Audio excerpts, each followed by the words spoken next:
भाई एक और इंटरेस्टिंग टॉपिक आज हम पढ़ने जा रहे हैं, relation between current density J and drift velocity VD।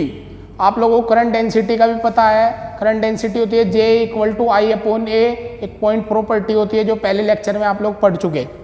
और ड्रिफ्ट वेलोसिटी क्या होती है? ड्रिफ्ट वेलोसिटी अपनी इलेक्ट्रॉन की एक वेलोसिटी होती है। जब किसी कंडक्टर को हम लोग किसी पोटेंशियल डिफरेंस या बैटरी से जोड़ देते हैं तो इलेक्ट्रिक फील्ड के अपोजिट वो चलना शुरू कर देते हैं और उस वेलोसिटी को हम लोग ड्रिफ्ट वेलोसिटी VD बोलते हैं, जो हमने पिछले लेक्चर में पढ़ लिया है। अभी हम इस दोनों में एक रिलेशन बनाने जा रहे हैं। तो देखिए, इसके लिए वही एक कंडक्टर लेना होगा और ये एक इम्पोर्टेंट टॉपिक है। कैसा टॉपिक है? इम्पोर्टेंट, क्योंकि ओम्स लॉ के प्रूफ में ये काम आने वाला है बहुत ज़्यादा। तो बेटा मैंने सिलेंड्रिकल कंडक्टर ले लिया, यही कंडक्टर है। इसको लंबा चौड़ा करके ऐसे जूम करके देख रहे हैं आप। इसको मैं पोटेंशियल डिफरेंस दूंगा, तो बैटरी से मैंने कनेक्ट कर दिया। ये बैटरी से मैंने कनेक्ट कर दिया। तो बैटरी से जैसे ही हमने इसको कनेक्ट किया V वोल्ट की, तो ये टर्मिनल क्या बना अपना? पॉजिटिव, और ये क्या बना? नेगेटिव। L इसकी लेंथ ले ली हमने कंडक्टर की, और कंडक्टर के अंदर पहले इलेक्ट्रॉन अपनी इच्छा से कहीं भी चल रहे थे। आपको पता होता है कहीं भी जा सकते हैं जब तक बैटरी नहीं जुड़ी, लेकिन जैसे ही बैटरी जुड़ जाती है तो ये सब एकदम अटेंशन में आ जाते हैं। जैसे आप लोग क्लास के अंदर वैसे तो कहीं भी जा सकते हैं, लेकिन जब आपके टीचर्स आ जाते हैं तो आप लोग अटेंशन हो जाते हो। तो वही सिचुएशन इनकी हुई, तो ये चलना शुरू हो गए, और जब ये चलते हैं तो आपको पता है इनकी वेलोसिटी को ड्रिफ्ट वेलोसिटी कहते हैं। तो ऐसे बहुत सारे इलेक्ट्रॉन हैं। मैं मान लेता हूँ कितने कौन है? इलेक्ट्रॉन। इनका मास m, चार्ज E। इलेक्ट्रॉन कितने हैं ये मुझे नहीं पता, पर मुझे एक चीज़ पता कि इलेक्ट्रॉन डेंसिटी पढ़ के आया हूं मैं n। इलेक्ट्रॉन डेंसिटी क्या होती है? एक वॉल्यूम में कितने इलेक्ट्रॉन है, ये अपनी इलेक्ट्रॉन डेंसिटी होती है। तो ये ले लिया मैंने, बैटरी से जोड़ा, तो ये अपना एक पोटेंशियल डिफरेंस हो गया V। पोटेंशियल डिफरेंस मतलब पॉजिटिव नेगेटिव, जिसकी वजह से इलेक्ट्रिक फील्ड आया था और इलेक्ट्रॉन ऐसे मूव करना शुरू हो गए थे। क्लियर है यहाँ तक की कहानी? ये इसका एरिया ले लेते हैं हम।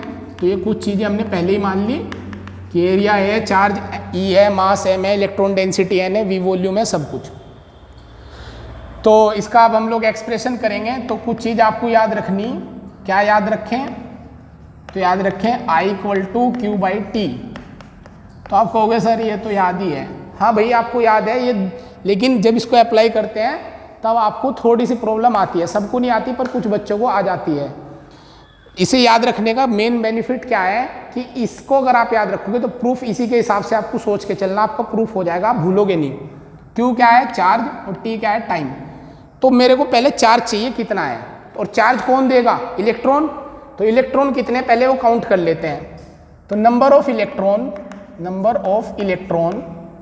इन वन वॉल्यूम, एक वॉल्यूम में कितने इलेक्ट्रॉन है? तो खुद देख लो, इलेक्ट्रॉन डेंसिटी यही तो बताती है, number of electron in unit volume. तो n है। तो total number of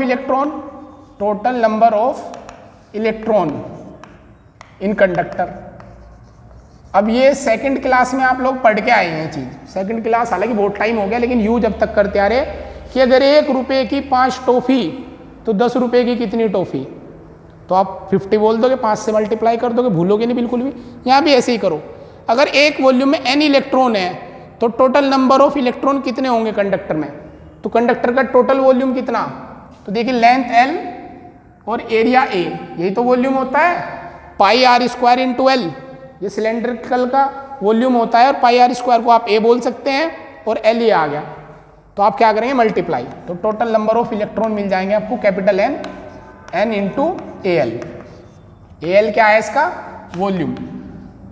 volume of conductor. ये कंडक्टर का वॉल्यूम है। A क्या है अपना? वही πr²। तो ये नंबर ऑफ इलेक्ट्रॉन आ गए। तो चार्ज कितना आ गया? Then total charge. तो Q इक्वल टू, देखिए टोटल चार्ज क्या होता है? एक इलेक्ट्रॉन पे E चार्ज होता है। तो टोटल इलेक्ट्रॉन कितने आपके? NaL, और E से मल्टीप्लाई कर दो, तो क्या है? टोटल चार्ज आ गया, बिल्कुल आ गया। तो ये वही चीज़ है, देखिए I इक्वल टू Q/T में Q निकाल चुके आप। अब टाइम कितना लगेगा? क्योंकि सब कांस्टेंट स्पीड से लगभग चल रहे हैं, तो यहाँ से यहाँ तक आने का सबका टाइम सेम होगा। ये कुछ इलेक्ट्रॉन मान लो आप यहाँ राम, श्याम, गीता, सीता जो यहाँ से यहाँ चले थे, तो T टाइम में अगर ये सब पहुँच रहे हैं यहाँ से यहाँ, तो T टाइम कितना होगा? देन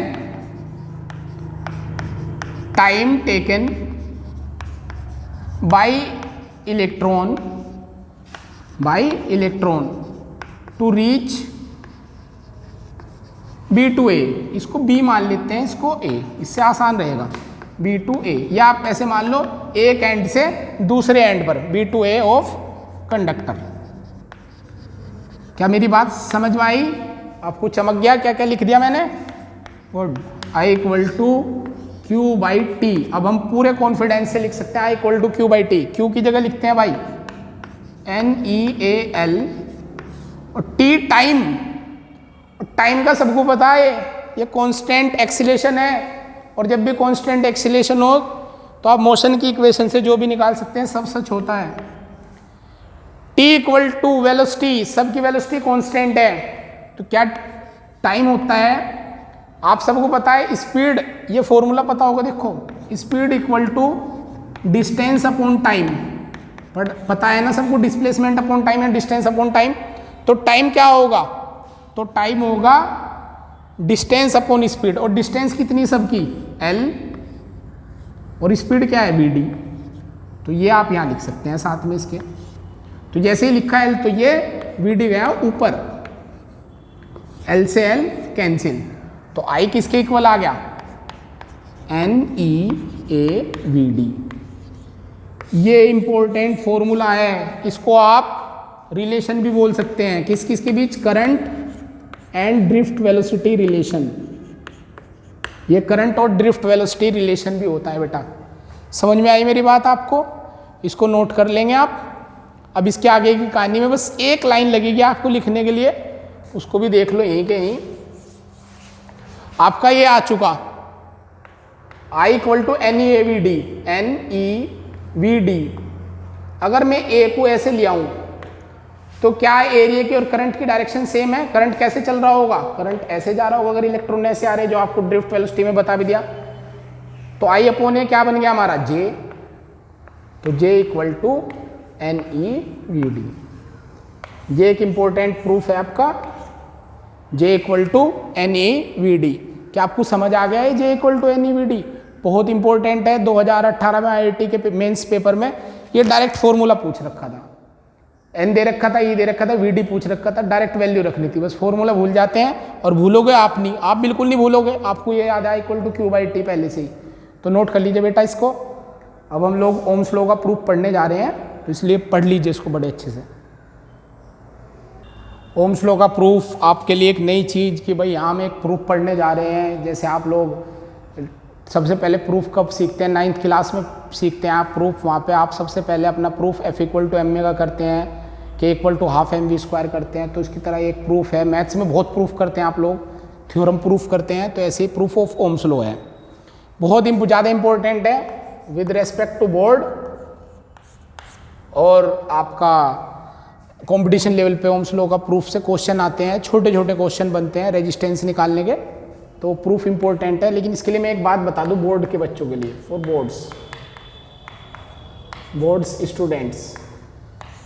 बोर्ड्स स्टूडेंट के लिए बताऊं, अगर आपका ये क्वेश्चन 3 और 5 मार्क्स का हो, कितने मार्क्स का? 3 और 5 मार्क्स का, then you will proof first drift velocity formula E tau upon m, या VD इक्वल टू E की जगह V टो अपॉन ML। ये आपको प्रूफ करना, और अगर ये 2 मार्क्स का है तो उसे मैं करके दिखाता हूँ। फॉर 2 मार्क्स इंपॉर्टेंट होते हैं, टाइम कम होता है, क्वेश्चन ज़्यादा होते हैं। तो 2 मार्क्स के लिए बता रहा हूँ मैं। वही अपना डायग्राम बना लेते हैं। ये क्या था? Standard conductor. ये पॉजिटिव था, ये नेगेटिव था, इलेक्ट्रॉन भाग रहे थे, ऐसे इलेक्ट्रिक फील्ड ऐसे लगी हुई थी। ये पोटेंशियल डिफरेंस था यहाँ से यहाँ तक का V। ये पॉजिटिव था, ये नेगेटिव था, इलेक्ट्रॉन VD से भाग रहे थे, लेंथ L थी। अभी अभी आपने काफ़ी कुछ इसमें कर लिया, तो इस पर मैं ज़्यादा बात नहीं कर रहा। आप क्या जानते हैं? Since VD equal to drift velocity EV tau upon ML आता है, ये आप जानते हैं, ये वाला प्रूफ जान चुके आप, पढ़ चुके हैं। एंड अभी अभी पढ़ा था आपने 2 मिनट पहले, करंट डेंसिटी। करंट डेंसिटी क्या, करंट डेंसिटी रिलेशन क्या थी? I equal to current density, I equal to NEAVD, या J equal to current density, J बोलते हैं, या करंट एंड ड्रिफ्ट वेलोसिटी, ये ज़्यादा आसान रहेगा, drift velocity by current density and drift velocity relation आप जानते हैं, I इक्वल टू NEVD, जानते हैं ना। तो यहाँ से VD की value, put VD in equation first, उसको फर्स्ट में रख दो। क्या रखोगे VD को यहाँ से अगर आप लिखोगे तो भाई VD इज इक्वल टू मेरा आने वाला है, क्या आने वाला है VD इक्वल टू, क्या वो I अपॉन NEA आएगा? तो बिल्कुल आएगा, क्यों नहीं आएगा। यहाँ से यहाँ वैल्यू रखो तो I अपॉन NEA, भाई गलती ना हो जाए, थोड़ा देखते रहना, EV टो अपॉन ML, ये आ गया। इनको उधर ले जाओ, V को वहीं रहने दो, I को उसके नीचे ले जाओ, V upon I is equal to, ये सब क्रॉस मल्टीप्लाई में पूछो, ML ऊपर, N E पे स्क्वायर आ गया, tau NE square tau A, क्या ये आ गया अपना? तो बिल्कुल आ गया। तो ये एक रिलेशन आ गई। इस रिलेशन को अगर ध्यान से देखो, ध्यान से देखने का मतलब हर एक बात पे ध्यान रखो, अगर कांस्टेंट टेम्परेचर हो और प्रेशर भी हो, टेम्परेचर भी नहीं बदल रहा और प्रेशर भी नहीं बदल रहा, तो क्या चीज़ नहीं बदल सकती? देखिए, मास तो वैसे भी नहीं बदलने वाला इलेक्ट्रॉन का, L लेंथ थी कंडक्टर की, अगर टेम्परेचर बढ़ता तो शायद पिघल करके लंबा हो जाता, तो वो भी चेंज नहीं होगा। नंबर ऑफ इलेक्ट्रॉन फिक्स है 10 की पावर 28, ई फिक्स है, रिलैक्सेशन टाइम मैंने बता चुका आपको 10 की पावर -14 सेकंड होता है, और ए क्या है? एरिया, तो वो भी चेंज नहीं होगा। भाई टेम्परेचर चेंज नहीं हो रहा तो ये भी तो चेंज नहीं हो रहा, 10 की पावर -14 है, एनर्जी फिक्स मिल रही है उसको, और ए भी फिक्स है। तो अगर टेम्परेचर और प्रेशर कॉन्स्टेंट हो, देन कौन कौन कॉन्स्टेंट है? M, N, L, E, tau और A, ये सब क्या है? कांस्टेंट। तो हम क्या लिख सकते हैं कि V upon I equal to constant, और यही ओम्स लॉ है। इसी कांस्टेंट को आप वो कौन रेजिस्टेंस बोलते हैं। तो जो डे 1 बताया था कि मैंने रेजिस्टेंस इन पे डिपेंड नहीं करता, रेजिस्टेंस किसके इक्वल आया? ML upon NE square tau A के। क्या मेरी बात क्लियर है आपको? तो रेजिस्टेंस इस तरह से आया। टो क्या था बेटा? Relaxation time. तो ये आपका ओम्स लॉ का प्रूफ है। रिवाइंड, अगर 3 और 4 मार्क्स का है, 3 या 4, 5 में, तो पहले ये प्रूफ करिए, उसके बाद इसके आगे आइए, अदरवाइज आप इसको डायरेक्ट कर सकते हैं। ठीक है ना? इस वीडियो को आप कंप्लीट देखिए, बहुत इंटरेस्टिंग वीडियो है।